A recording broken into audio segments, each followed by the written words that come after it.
Joining us on the Heister Automotive Group hotline, he is Cuffs the Legend. Some Dude Show is the podcast, and he's got these connects in the NBA that I'll never understand. I don't question them, though. I don't question them. Cuffs, what's going on, man? Joe, how you doing, man? You say you don't want to question my connects. The connections are real, Joe. I know the connections are real. But for the people out there, they're like, well, wait a minute. How's this guy from Raleigh know all these dudes? How is he some dude on ESPN knowing exactly what LeBron James is going to do? That's the mystery. Yo, it's a wild story. The book is still being written, Joe. All right. But I'm from Johnston County. A lot of people don't know that. I'm from Johnston County, so I got to rep the hometown, man. Perfect. All right, speaking of LeBron James, I feel like Dillon Brooks made the mistake by calling him old. Does Dillon know about, like, old man strength and old man game? He's not familiar with this, is he? I think what Dillon Brooks is doing is he's like, I compare him to like the WWF wrestlers, not this generation of WWE wrestlers, but our era of, the NWA wrestling promos, the WWF wrestling promos. It's a character. He's a character like Coco Beware or somebody. I look at him like when I look at Dillon Brooks more of us like he's like a spectacle more than a real. Nobody's taking him serious. No. Like I talk to LeBron James. This is the last thing he's thinking about is Dillon Brooks being a pest. We saw Lance Stevenson a few years ago blowing in his ear. Bron used to this type of stuff, but I think it's dope as far as the entertainment value as fans. But nobody's taking Dillon Brooks serious, Joe. Nobody. What do you think his motivation is in calling him old and kind of going at him the way during the game that he was? Does he think he's actually going to throw LeBron James off of his game? You'd be surprised, man. You'd be surprised. But like I said, if you go back and look at even some of Dillon Brooks' old tweets came out, right? Some of the old tweets came out. He's a LeBron fan. He's a LeBron fan. It's now you done turned rogue and you trying to do it for the entertainment value. Like I said, I get it, but that's the wrong bear to poke. Speaking of poking the bear, we've seen guys do this to Bron. Even though he's 38 now, I feel like it's still the wrong time to do it because you're a guy, you had 12 points in that game, right? Like if this came from Jaren Jackson or Ja Morant, a superstar type all-star caliber player, I think the fans will respect the beef a little more. But it's not, I don't even want to say beef. It's not really beef, but like he's barking up the wrong tree. So me knowing Bron as long as I've known him, he actually sit back and laugh at this type of stuff, to be honest with you. So I expect him to show out the next game tomorrow. But I think Dillon Brooks is just barking up the wrong tree, bro. He barking up the wrong tree. Cuffs, I've been trying to tell Joe even before the playoffs started that the Lakers were actually the best team in the Western Conference. What have you seen from them? Well, they have him. Well, they do, but whatever. Reeves. Oh, Austin. I'm sorry. That whole meme is over. I'm sorry. When Austin Reeves is out here saying I am him, I'm like, it's over. It's a wrap. What is the biggest difference you've seen in the Lakers, with Russell Westbrook and then obviously after the Westbrook deal? Well, after the Westbrook deal, they're a more cohesive unit. Like they have better fitting parts to go around LeBron and AD. With Vanderbilt, he has to step his game up. D'Angelo Russell struggled in game 2. He got to step it up. The Laker fans are giving him the business right now, as they do every player that struggles. But Austin Reeves has emerged. I've been high on Austin Reeves even last year. Like I had a lot of tweets about him. Like I saw it early. LeBron saw it early. They're just a more cohesive group with these new guys. They fit.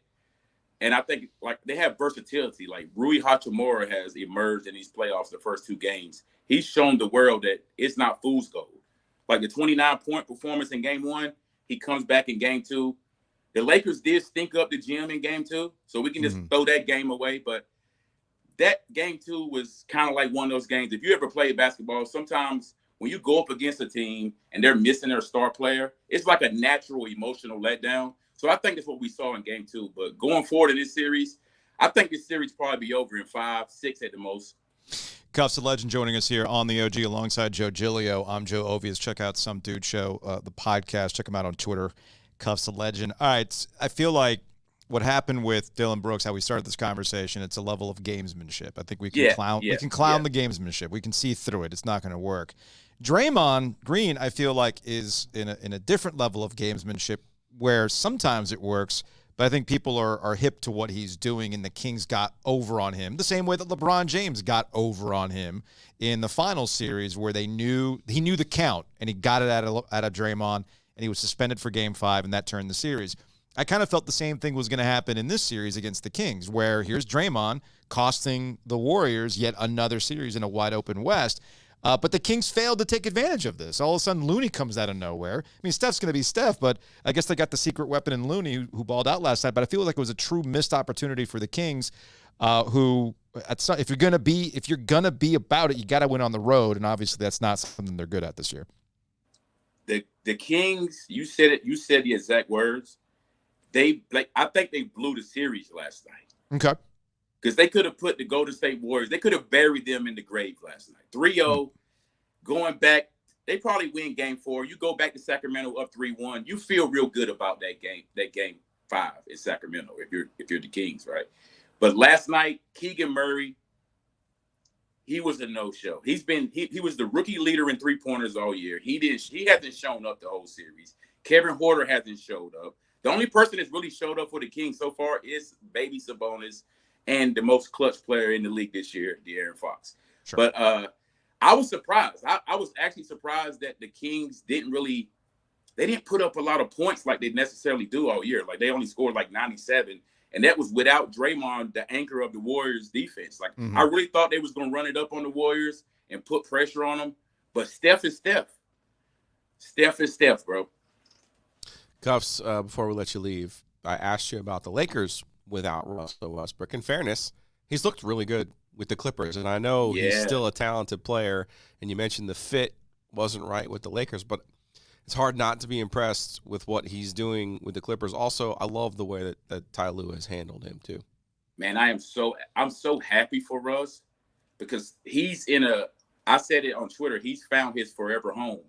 Like, he's really found his forever home with these Clippers. And it shows you how much fit and timing works in all sports, basketball, football. But Ty Lue is the guy. Like you touched on it. Ty Lue is the component in this situation that he's made it a smooth transition for Russ. Like, he didn't have to move to a different city. He's an LA kid. And I feel like the thing with Russ, the overall thing, is the Lakers Nation never fully embraced that guy from the moment he signed with the Lakers. If you see the Clippers highlights in some of their games, they got the fat heads in the crowd. Like, they're really showing Russ love. And we know these guys sometimes have, fragile egos. Like, Russ has really, really shown, like, if y'all show me the love, he already plays harder than anybody in the league. But I just don't like the narrative that was pushed out that Russ was washed or he was like this cancer. I don't really believe that. Like, Russ is going to play hard. If anything happens on that court, Russell Westbrook is going to play hard. And I just think he's a perfect fit for Ty Lue's system with the Clippers. Before we go, the 76ers. New bad boys? This team plays with an edge. This team plays with an edge, man. And Embiid gets away with it. Embiid gets away with it. And then obviously there's the makeup call with James Harden at the end. I mean, the officiating got out of whack last night, but I'm just watching the Sixers play, and it's just like, you guys play feisty. This is feisty stuff. No, they are far from the bad boy pitch. Sure. I'm being a little facetious here, but yes. Because what we're going to see next round against Boston, we're going to see Joel Embiid in the hallway crying again. we're going to. I love Joel. I love Joel. PJ Tucker, hometown kid, is on the Sixers. Even though PJ is doing a lot of cardio these days, he's getting paid a lot to do cardio. Shout out to PJ. But those Sixers, man. Okay, let me ask y'all before I go. Yeah. Draymond got suspended for the altercation with Sabonis. How is Embiid not suspended for kicking Nick Claxton? Like, history. It's history. It's crazy. It's crazy. Plus, last time I checked, Joel did not get up on chairs or a table and start, egging on the away fan base while the commissioner was checking it out. I mean, that was a whole accumulation. That's what it was. That's what it was, Joe. It's like, you embarrassing us. You embarrassing the NBA in front of. You gotta go. You gotta go. Cuffs the Legend, Some Dude Show. Check out the podcast. Check him out on Twitter. Cuffs the Legend. Appreciate it, man. We'll talk to you later. Anytime, fellas.